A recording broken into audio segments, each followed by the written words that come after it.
every element in the universe has a unique signature. This simple idea led a young German physicist to discover the most revolutionary scientific theory of the entire 20th century: quantum mechanics. In May 1925, Werner Heisenberg asked his mentor, Max Born, for a 14-day leave of absence. The reason? A severe attack of hay fever that left Heisenberg with a swollen face, a stuffy nose, and a foggy mind. In his own words, Heisenberg recounted, "I made straight for Heligoland, where I hoped to recover quickly, in the bracing sea air, far from blossoms and meadows." Little did he know, this short trip would bring about a dramatic paradigm shift in fundamental physics. It was here that Heisenberg would formulate the first mathematically consistent theory of quantum mechanics, what would later be called matrix mechanics. At the forefront of his mind was the prevailing model of the structure of the atom, the Bohr Model, which pictured an atom as consisting of electrons orbiting a nucleus, just like planets orbit around the sun. The Bohr model was known to be inadequate to many physicists, including Heisenberg and even Niels Bohr himself. Although it worked for hydrogen, it entirely failed to account for the observed signatures of more complicated atoms. As he pondered the inadequacy of Bohr's model, Heisenberg made a brilliant leap of abstraction. What if picturing the electron as having an orbit was the fundamental problem? We never actually observe the orbits of electrons. So Heisenberg reasoned that we should instead formulate a new version of physics, which made no reference whatsoever to electron orbits. The new theory should be entirely based on quantities that we actually observe, and nothing else. In this case, Heisenberg focused on the observed signatures of atoms, what scientists call atomic spectra. To truly appreciate Heisenberg's brilliant leap and get a sense for his thought process that led to quantum mechanics, we'll now take a tour of the history of the atomic model and its relation to observed spectra. Along the way, we'll gain a deep understanding of Heisenberg's discovery of matrix mechanics, how it revolutionized our concept of the atom, and the reason why matrices were so fundamental to his work.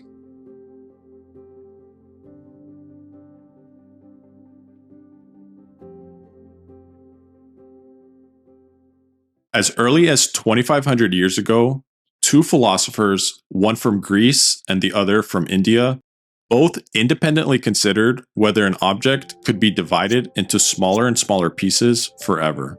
They both believed that at a certain point, we would arrive at something fundamental, an indivisible object that could not be further divided. In Greek, this object was atomos. In Sanskrit, anu.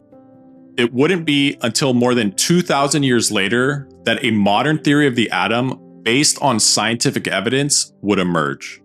In 1808, the British chemist John Dalton proposed that all matter was made up of tiny, indivisible objects called atoms. Though in substance, his idea was very much like these earlier thinkers, Dalton's theory was significantly more developed. According to him, every atom was a sphere of a certain mass, and each element consisted purely of identical atoms of that element. So hydrogen was made of a collection of one type of atom, helium another type of atom, oxygen yet another, and so on. It was the characteristics of the atoms that gave the elements their properties. Moreover, these different types of atoms could also rearrange and combine with other atoms to form new compounds. Dalton's theory could explain all the laws of chemistry at the time and remained the standard model of the atom for almost 100 years. But in 1897, this model was shattered by a British physicist named J.J. Thomson. Thomson was interested in studying the behavior of something called cathode rays. When two plates, one positively charged and the other negatively charged, were separated by a small distance, a stream of particles moved from the negative plate to the positive plate. It was unclear what these particles were exactly, so physicists just called it a cathode ray. Now Thomson had a clever idea. He added another two plates within the path of the cathode ray. Once he did this, he observed that the cathode ray was deflected up toward the positive plate. So the rays must be made up of negatively charged particles. Particles known today as electrons. That's right, it wasn't until this experiment in 1897 that the electron was discovered. A truly remarkable discovery that earned Thomson a Nobel Prize 10 years later. After conducting this experiment with various types of materials, Thomson synthesized his results and came up with a new model of the atom, the plum pudding model. Inspired by Dalton's earlier model, atoms were spheres that had no net charge. Since electrons had a negative charge, according to Thomson, they must be embedded in some sort of positively charged region of the sphere, just like raisins embedded in pudding. This model would last for only about 10 years until the groundbreaking work of one of Thomson's students, Ernest Rutherford. In 1909, a researcher named Hans Geiger and an undergraduate named Ernest Marsden worked with their advisor, Ernest Rutherford, to perform an experiment that would put Thomson's plum pudding model to the test. They began with a sample of radium stored in a box with a very small hole. It was known at the time that radium naturally decays and emits positively charged particles called alpha particles. The stream of alpha particles were then aimed at a piece of gold foil which was surrounded by a circular-shaped screen made of zinc sulfide. As the alpha particles hit the gold foil, they would scatter at different angles and produce light flashes on the screen. If the plum pudding model was correct, Rutherford expected to see most of the alpha particles pass straight through the gold foil, with some getting slightly deflected due to an encounter with an electron. For most of the experiment, this is indeed what they saw. But to their utter shock, for every one in around 8,000 detections, they saw that the alpha particle essentially bounced right back at an angle very close to 180 degrees. As Rutherford would describe it, it was quite the most incredible event that has ever happened to me in my life. It was almost as incredible as if you fired a 15-inch shell at a piece of tissue paper and it came back and hit you. Rutherford concluded that in order for the alpha particles to bounce back, there must be something small, dense, and positively charged that it interacted with. The nucleus of the atom was discovered. In Rutherford's updated model, the atom now consisted of a massive, positively charged nucleus at the center, with negatively charged electrons orbiting like planets around the sun. Fittingly, the next development in the model of the atom that would pave the way for Heisenberg came from observations of the sun. You see, in the early 1800s, when the physicist William Wollaston used a prism to examine light from the sun, he observed an interesting pattern. The light not only split into the various colors of the rainbow, producing a beautiful spectrum, but there were also certain black lines scattered throughout. It was as if some of the colors were just missing. It wasn't until the 1850s that Gustav Kirchhoff developed a limited understanding of these spectral lines. What he observed was that when he shined a light in the laboratory, it produced a continuous spectrum with no gaps at all. However, when the light was passed through a cool, low-density gas, the gaps in the spectrum started to appear. Additionally, if he removed the light source and instead slowly heated up the same gas until it started glowing, he discovered that he would see the reverse. The continuous spectrum would not be present, but there would be clear, visible signs that corresponded exactly to where the missing lines were earlier. So the gas must be somehow absorbing some of the light in this case, resulting in an absorption spectrum. In the case of the gas heating up, it emitted a very specific color, producing an emission spectrum. While certainly a step forward in understanding spectra, Kirchhoff still didn't know why this occurred. Another important step occurred in 1855 due to the work of a mathematician named Johann Balmer. After carefully examining the spectral lines of hydrogen, he discovered a mathematical relationship between wavelengths of light and these lines. The relationship he found was given by this formula, where h is a constant n equals 2, and m can be an integer greater than 3. Just a few years later, the Swedish physicist Johannes Rydberg modified it and discovered the famous Rydberg formula, where again n equals 2, m equals an integer greater than 3, and r is a constant. This formula worked incredibly well for calculating the observed spectral lines of hydrogen. Another thing that works incredibly well is this video's sponsor, Brilliant.org. If you're looking for a new way to hone your skills in math, science, or computer science, Brilliant is a great place to begin. Lately, I've had a lot of fun going through their new coordinate transformations course, which you can see takes a beautiful visual approach to learning. They've also added tons of new courses recently and even offer personalized practice problems now, so you can get instant feedback and test your mastery of any topic. If you'd like to try it out, you can begin learning for free on Brilliant for a full 30 days by either going to brilliant.org/abidebyreason, scanning the QR code on screen, or clicking on the link in the description. Brilliant's also given my viewers 20% off an annual premium subscription, which gives you unlimited daily access to everything on Brilliant. Though Rydberg's formula accurately predicted the hydrogen spectrum, a deeper understanding of why would not occur until the arrival of the Danish physicist Niels Bohr.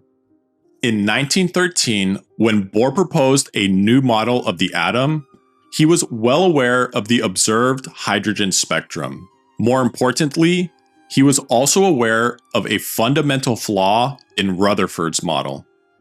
In the late 1800s, James Clerk Maxwell discovered a set of 4 equations that described the behavior of electricity and magnetism. According to Maxwell's theory, any accelerating charged particle must emit energy in the form of electromagnetic radiation.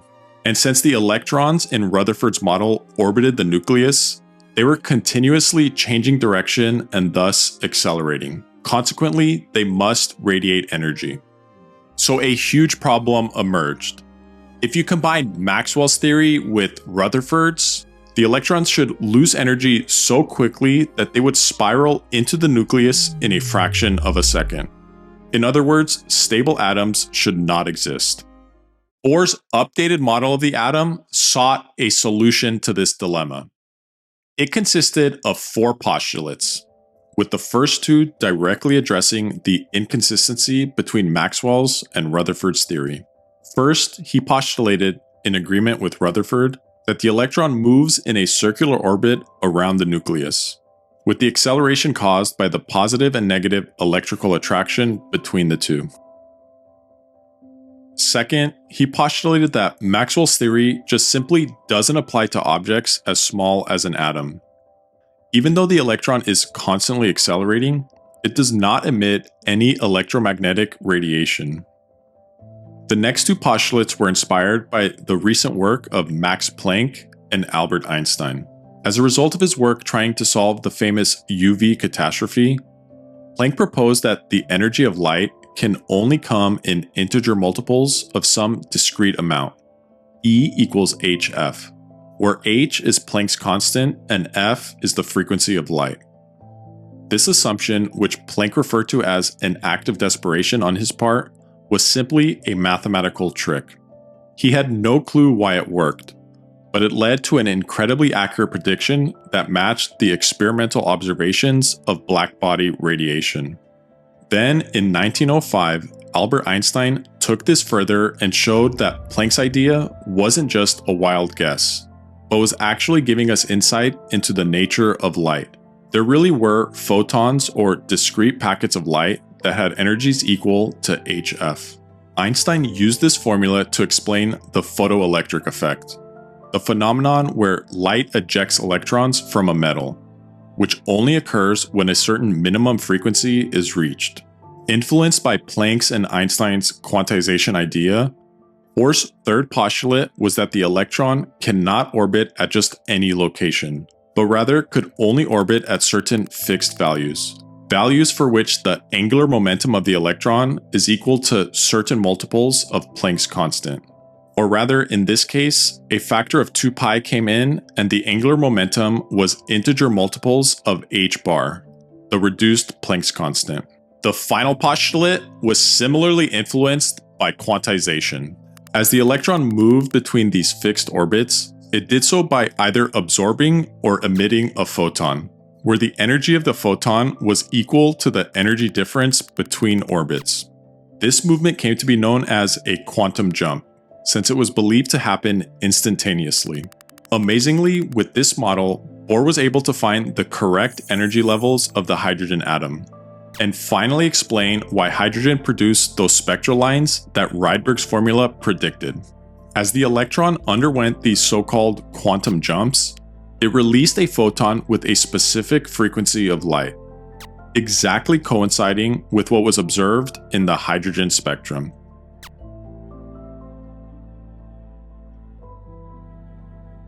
It is here that we can finally understand the model that was at the forefront of Heisenberg's thinking during his retreat in Heligoland. Heisenberg already knew that Bohr's model had to be modified in some way. It worked incredibly well for reproducing the spectrum for hydrogen and other atoms with only one electron, but it completely failed for every atom that had more than one electron. In fact, in 1923, the situation was so dire that Heisenberg's mentor, Max Born, stated, "The whole system of concepts of physics must be reconstructed from the ground up." The next year, in 1924, Heisenberg decided to visit Bohr himself at the Institute for Theoretical Physics in Denmark. Together, they puzzled over the problems with Bohr's model and what could be done about formulating a better theory. They worked together for over a year with little success. A breakthrough would eventually come in the summer of 1925 when Heisenberg worked in isolation during his Heligoland retreat. The groundbreaking paper that Heisenberg worked on during this trip is known as the Umdeutung paper, German for reinterpretation. And reinterpret he did. Heisenberg begins this paper with a radical overhaul of previous physics ideas. According to him, it seems more reasonable to completely discard unobserved quantities like the electron's orbit and period, and instead try to establish a theoretical quantum mechanics, analogous to classical mechanics, but in which only relations between observable quantities occur. It is this opening statement from Heisenberg that quantum theory is only about observable quantities and nothing else that would spark countless debates over the next decade over the real meaning of quantum mechanics. Debates between figures like Einstein, Schrödinger, Pauli, Born, Bohr, and Heisenberg himself, amongst many others. So Heisenberg begins in a totally different way than how previous modifications to the atomic model occurred. Instead of adding an object to the model and slightly changing it, as many of his predecessors did, Heisenberg immediately discards the very concept of electron orbits altogether. But if Bohr's electron orbits are not in the theory, what are the observable quantities Heisenberg allows? Well, we never observe the actual orbit, but we do observe the transitions, or rather the effects of the transitions, the spectral lines. These are truly empirical quantities, things we can actually observe in a laboratory. And these lines occur at certain frequencies, which for the hydrogen atom are given by Rydberg's formula. If we now try to add two frequencies that appear in the hydrogen spectrum, something very interesting happens. First, we include indices for each frequency to keep track of the integer values. Then we add. The middle indices cancel out, and we get a third frequency that also appears somewhere in the spectrum. So for example, if we took the frequency corresponding to the quantum jump from n equals 6 to k equals 3 and added it to the jump from k equals 3 to m equals 1, this would equal the frequency corresponding to the jump from 6 straight to 1. So whenever you add two observed frequencies, you don't just get an arbitrary frequency, but always another frequency in the spectrum. This amazing fact wasn't just a nice mathematical tool, but a well-established empirical fact. It worked for all the frequencies of hydrogen, even beyond the visible spectrum into the infrared and ultraviolet region. This law of addition was known as the Rydberg-Ritz combination principle, and it's one of the central ideas to grasp in order to understand what Heisenberg was doing in his reinterpretation paper. So how did Heisenberg use this to radically remodel the atom? In Bohr's model, the electron orbits around the nucleus, and a convenient way physicists at the time studied this was to consider it as a one-dimensional system, where the electron was undergoing simple periodic motion.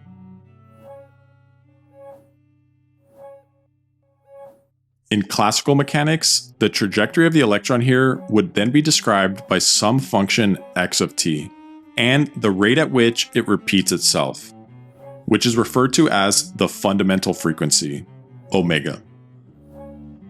Since this motion is periodic, it's possible to represent it using a Fourier series, which consists of an infinite sum where each of the terms is called a harmonic. So each harmonic is written in terms of time, of frequency, and something called a Fourier coefficient. Now, every energy level of the hydrogen atom will have a different fundamental frequency. So omega has a dependency on what energy level n the electron is at. We can then encode this as follows. One of Bohr's insights was that every possible quantum jump corresponded to one of these harmonics. So the quantum jump from the nth level to n-1 corresponds to the first harmonic. The jump from n to n-2 corresponds to the second harmonic, and so on.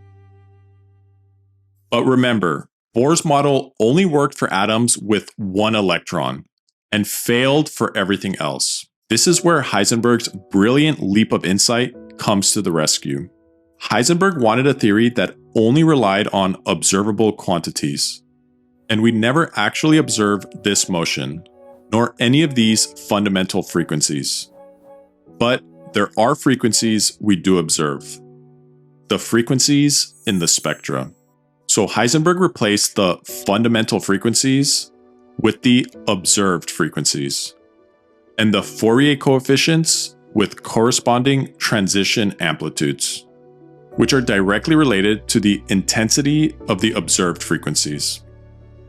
The general form for all transitions will then be written as follows. And the electron's orbit has now been entirely replaced by a whole set of purely observable quantities. Or rather, to be more precise, in the case of the transition amplitudes, something that is directly connected to the observable intensity. As Heisenberg would say, one may readily regard the ensemble of these quantities as a representation of the quantity x. Now, since each of these terms uses two states in its formulation, what Heisenberg has done here has been to take the classical Fourier harmonics of the electron's orbit and turn them into elements of a matrix. This becomes readily apparent when you calculate x squared. For the classical calculation, we have this. Relabeling results in this expression. And the frequencies just add according to normal addition rules. If we now attempt to apply Heisenberg's scheme, we get this expression. And the crucial question is, how do we add frequencies here? Remember, these are observed frequencies, so they must add according to the Rydberg-Ritz combination principle. So any observed frequencies should add together to produce a third observed frequency, and the indices must match accordingly. By staying grounded in observations, Heisenberg knew that the frequencies must add this way. Consequently, the transition amplitudes and frequency labels must be given by this instead. Relabeling again, we can now correctly add the frequencies. And we also find that the amplitudes now must multiply in this manner, which is just matrix multiplication, though Heisenberg had no clue what it was. He was even more puzzled when he realized that if you consider two quantities x and y, the order in which you multiply them matters. So x times y in general does not equal y times x.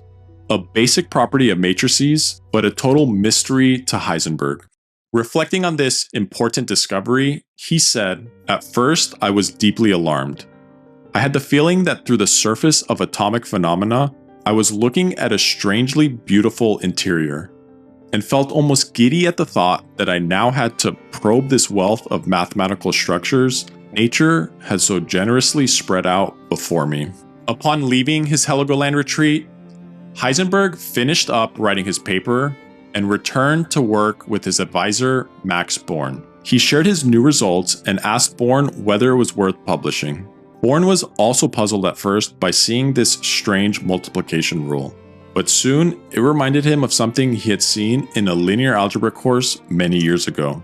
He realized it was matrix multiplication, of course. He sent Heisenberg's paper off for publication himself and then proceeded to develop matrix mechanics in a mathematically rigorous way. The atomic model was just beginning to be reimagined, and the quantum revolution was well underway.